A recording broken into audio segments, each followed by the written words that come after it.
Entre outras coisas, falamos sobre investimentos. Quando terminei, percebi que quem tivesse prestado bastante atenção no que falei não só sairia de lá podendo fazer seu dinheiro render mais, mas também teria mais tempo para viver bem. Entendi que pensar sobre dinheiro é falar 2 sobre tempo e o que se pode fazer com ele, e vou explicar como cheguei a essa conclusão.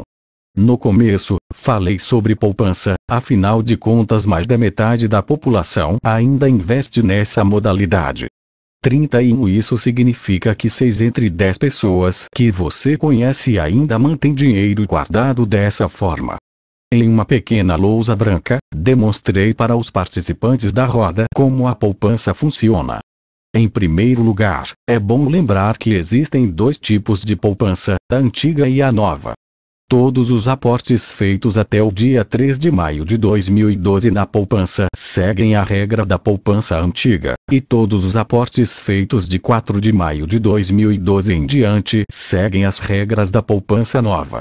Elas se diferenciam quando a taxa Selic está menor ou igual a 8,5% ao ano.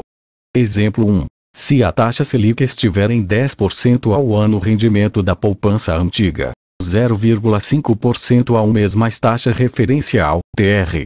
Ou seja, 6,17% ao ano mais TR. O rendimento da poupança nova. Como a taxa Selic está acima de 8,5%, o rendimento é igual à poupança antiga. Exemplo 2. Se a taxa Selic estiver em 6,5% ao ano, o rendimento da poupança antiga 0,5% ao mês mais TR. Ou seja, 6,17% ao ano mais TR. O rendimento da poupança nova, 70% da Selic mais TR. Ou seja, 4,55% ao ano mais TR. É importante notar nos exemplos que o rendimento da poupança antiga é superior ao da poupança nova, e a maioria das aplicações tradicionais de renda fixa, quando a taxa de juros está muito baixa. A TR32 costuma ser muito baixa, muitas vezes quase zero. Retomando então minha breve apresentação para essa turma de mentoria, apontei que naquele momento o rendimento anual da poupança estava na casa dos 4,55% e a inflação em 3,65%. Perguntei quanto dinheiro teríamos ao fim do ano se aplicássemos R$ 100.000 na poupança, e a resposta uníssona foi R$ 104.550. Afinal, se aplicarmos o rendimento de 4,55% da poupança no ano sobre os R$ 100.000, teremos esse resultado. Mas será que esse cálculo está correto? Ele está correto e errado ao mesmo tempo. Matematicamente, sim, o saldo que aparecerá na conta no fim do ano será esse mesmo, mas não terá o mesmo valor dos R$ 104.550 projetados hoje. Se a inflação for de fato 3,65% no ano, significa que a variação média dos preços de produtos e serviços que consumimos será de 3,65%. Ou seja, o que eu compro hoje com R$ 100.000 precisará de R$ 103.650 para ser comprado em 12 meses. Por isso, meu ganho, de fato, será a diferença entre R$ 104.550 e R$ 103.650.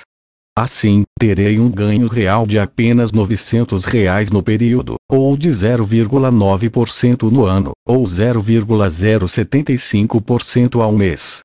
Se aplicarmos R$ 1 milhão, teremos um ganho anual de R$ 9.000. A reação de todos foi de choque e descrença, pois, afinal de contas, como daria para se aposentar ou fazer o dinheiro trabalhar por ele se o rendimento era tão baixo?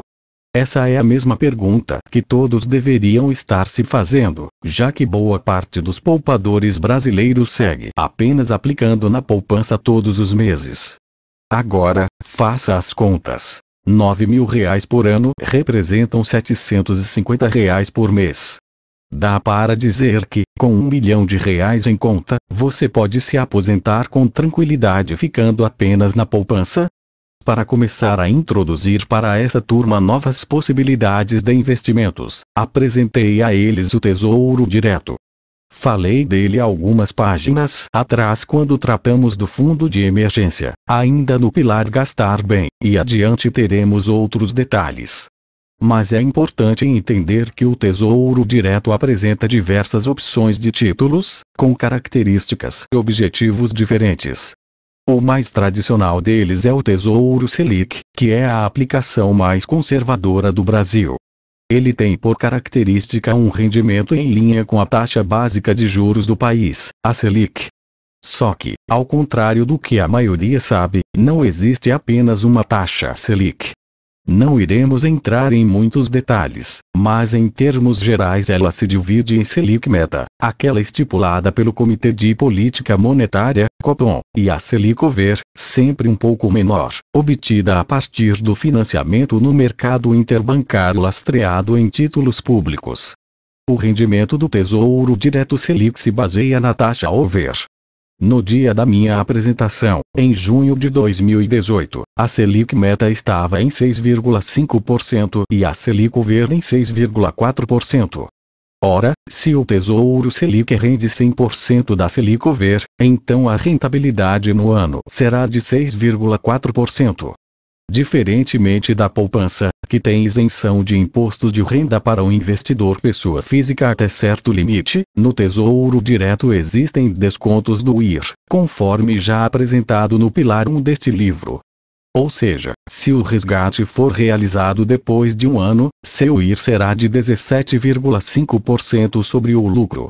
Isso significa que a rentabilidade de 6,4% bruta será de 5,28% líquida. O ideal é que você resgate as aplicações de renda fixa sempre depois de 2 anos, para uma melhor otimização do IR. 33. Por isso, usarei 15% como referência para o cálculo. O Tesouro Selic, no exemplo, teria um rendimento líquido de 5,44% ao ano.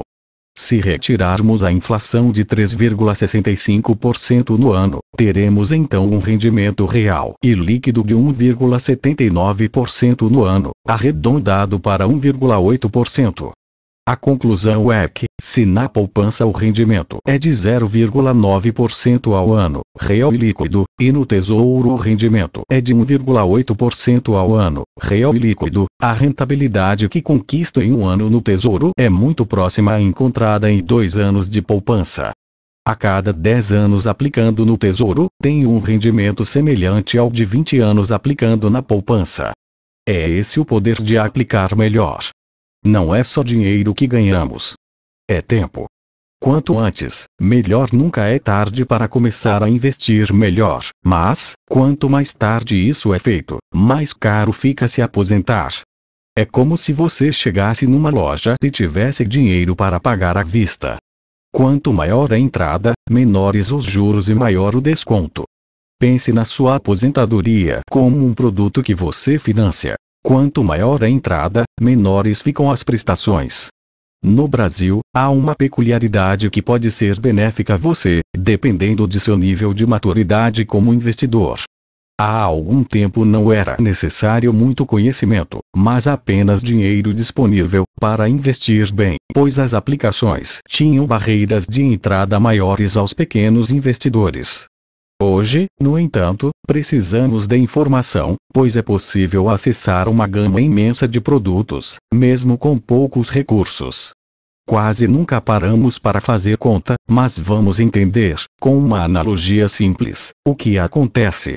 Se você viajar com a família e tiver de chegar até uma praia a 100 km de distância, após percorrer os 100 km chegará ao destino. Mas e se errar o caminho? Vamos supor que ande 10 km na direção errada logo no começo da viagem. Você não vai ter de andar apenas 10 km a mais para corrigir a rota, mas sim o dobro. Serão 10 km de erro e mais 10 km para voltar ao ponto zero. Com o dinheiro é a mesma coisa.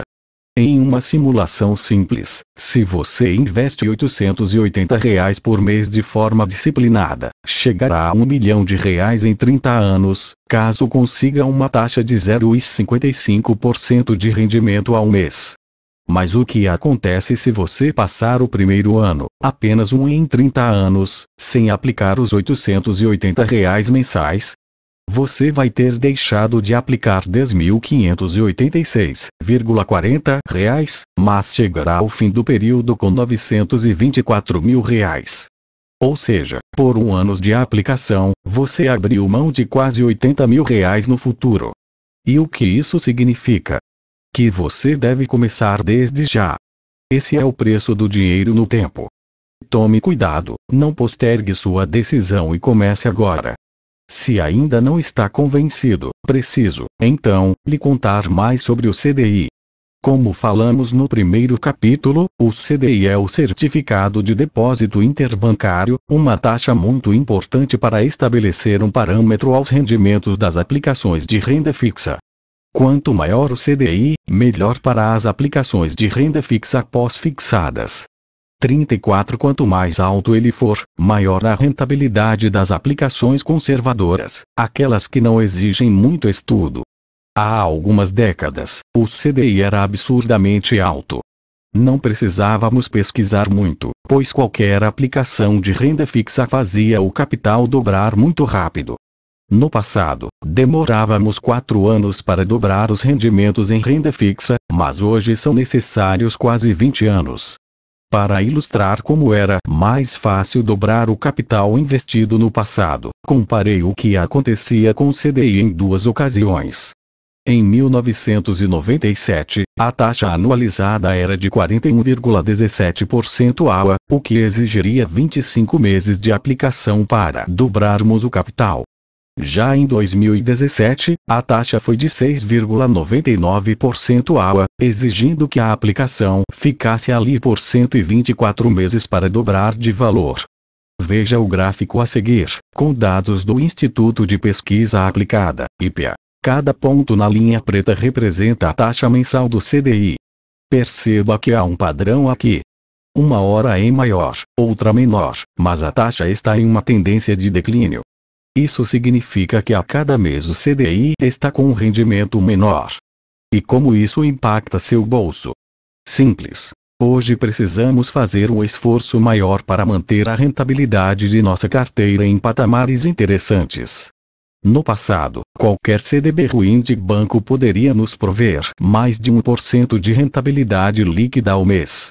Hoje, isso é raridade no mundo bancário, ainda mais para aqueles clientes com menos de R$ 1 milhão em aplicação, que acabam caindo no atendimento de varejo, sempre com acesso às piores taxas.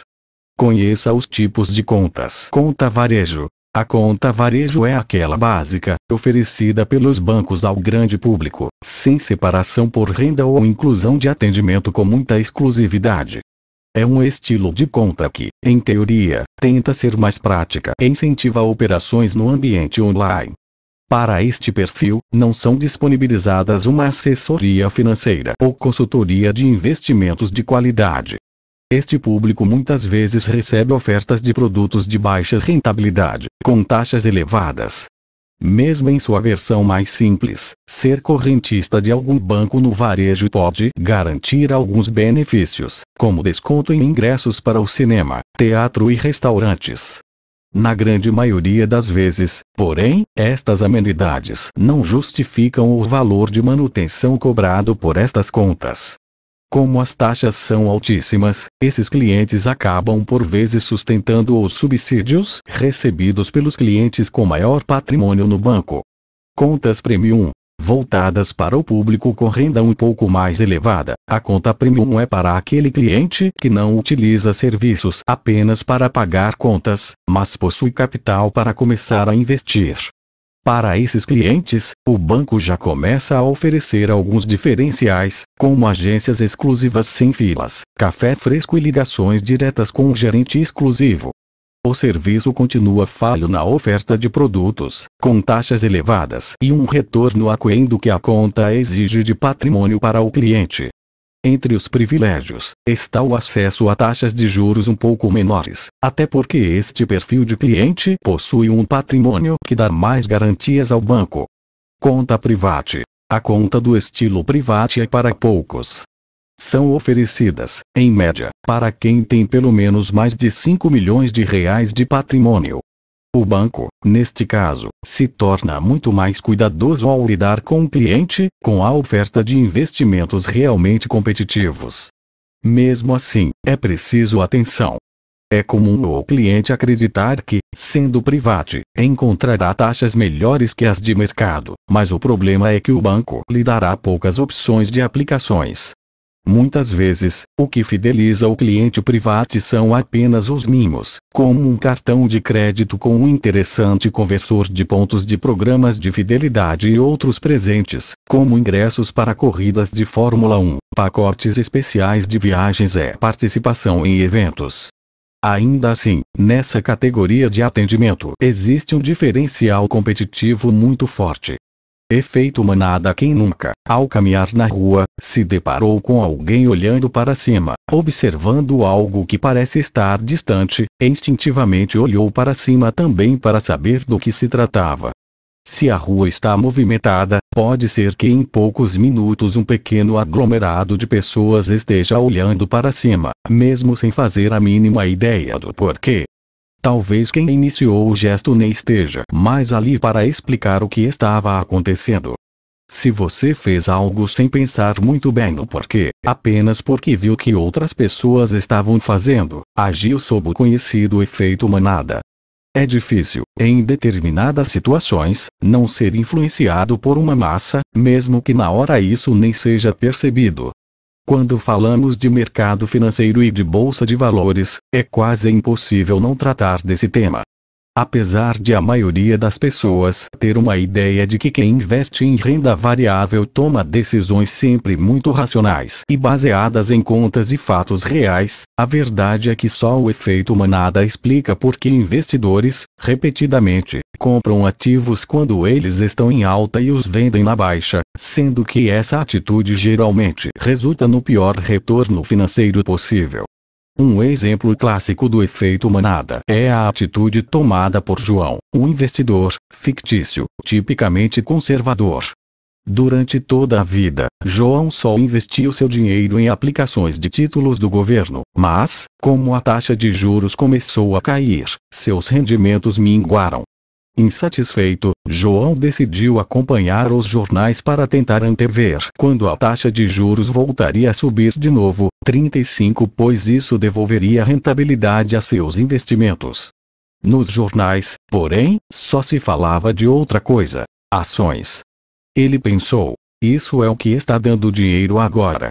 É o momento de comprar, o mercado está em alta e todo mundo está ganhando dinheiro com a bolsa. Assim como todos que apareciam felizes nas reportagens, falando de lucros e ganhos, João decidiu que partiria para a bolsa. Comprou ações de uma empresa cujo nome nem sabia direito, mas havia verificado que, há 2 dias, ela tinha mostrado uma valorização de 5% em apenas um dia. Mas assim que comprou o ativo, seu valor caiu mais do que havia valorizado nos outros dias.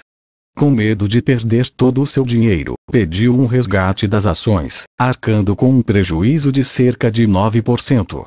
Você já ouviu falar de alguém que passou por isso?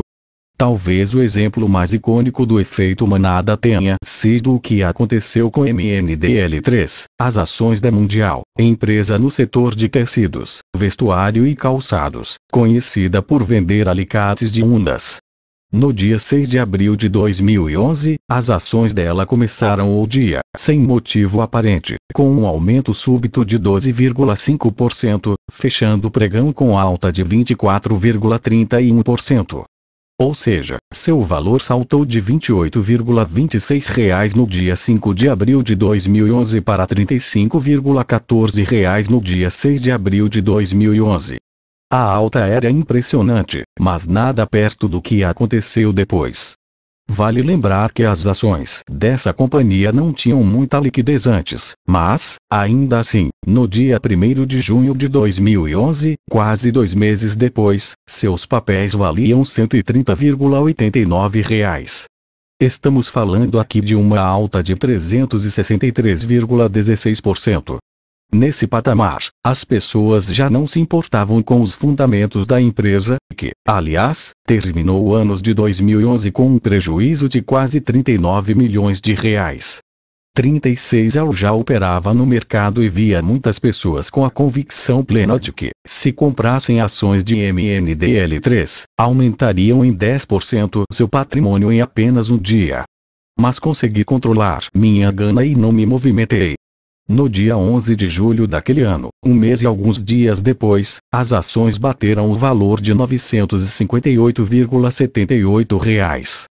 Isso representava uma alta de 3.292,71%. É claro que eu cheguei a considerar que havia perdido uma oportunidade. Todo mundo que está nessa situação a certo ponto se pega pensando nisso. Mas eu sabia que investidores mal avisados não enxergam o ciclo do papel e olham para a rentabilidade futura como se ela fosse um espelho do passado. O investidor, no fim das contas, é quase sempre um arrependido. Quando determinada ação sobe, ele se arrepende por não ter comprado mais desse papel antes. Quando ela cai, lamenta o dinheiro perdido.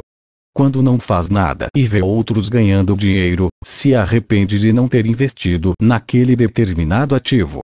No caso da Mundial, investidores incautos entraram no circuito e começaram a comprar o papel, mas em curtíssimo tempo tentavam revendê-lo para aqueles mesmos que já tinham realizado um bom lucro com o mesmo ativo. Esse tipo de investidor é movido primeiro pela ganância, depois é desarmado pelo medo. Como quem iniciou o ciclo de alta já tinha feito muito dinheiro e os fundamentos da empresa não eram sólidos, em pouco tempo o papel entrou em queda, com todos querendo se livrar dele. Em 9 dias, as ações despencaram para R$ 112,79, uma queda de 88,24%. 37 O caso é emblemático porque, devido à sua baixa liquidez, soube-se que houve manipulação de grandes investidores na compra e venda dessas ações. Quem perdeu mais, é claro, foi o investidor desavisado. E esse ciclo sempre se repete, porém nem sempre com tanta evidência. O motivo da ganância pela ação da Mundial era simples. Se você pudesse manter estável a taxa de 3.292,71% de reais ao ano, uma aplicação de R$ 10.000 renderia, em um ano, R$ 339 mil. Em 5 anos, 449 bilhões de reais, com B mesmo. É compreensível que isso motivasse algumas pessoas se o rendimento fosse fixo. Mas se tratava de renda variável, e acertar em momentos de tanta variação sem motivo aparente é extremamente improvável. Mesmo com tantos exemplos, a verdade é que esse tipo de situação continua sendo muito comum entre os investidores da Bolsa de Valores, e até mesmo os mais experientes cometem erros desse tipo. Podemos detalhar visualmente o efeito manada da forma como está neste gráfico elaborado pelo economista e amigo Richard Rittenbach. Na imagem, podem ver que no início de movimento de alta do ativo apenas os smart money, ou seja, de agentes muito profissionais do mercado, entrou para a compra de ativo, que tinha um valor baixo. Nesse ponto, a mídia especializada cautelosa começa a falar sobre o ativo e o mercado, mas aos poucos investidores institucionais, aqueles que gerenciam grandes recursos e são muito bem instruídos, começam a ser atraídos, levando a um movimento suave de alta de preços. Com a alta progressiva, a mídia especializada mais confiante começa a publicar notícias otimistas sobre aquela empresa e o ativo passa a ser descrito como bom para o longo prazo. Com seu valor já muito elevado, o papel atrai o público geral, que finalmente fica sabendo de sua existência, seja por indicação de amigos ou da mídia não especializada, criando um último pico de subida. Aliás, quando o assunto começa a aparecer em tudo que é portal de notícia e televisão, é bom tomar cuidado, experiência própria. A partir daí o ativo pode ter atingido o preço máximo, e agentes especializados o elencam como já sendo muito caro, o que significa que seu potencial de alta é muito menor. Quem entrou no investimento tardiamente começa a perceber que ele não sobe mais tão rápido e, com medo, quer se livrar do papel. O problema é que, nesse ponto, poucos vão querer comprá-lo. Voltando ao investidor João, podemos ver que ele está agindo em um cenário em que até mesmo a mídia não especializada em finanças passou a falar sobre a bolsa de valores.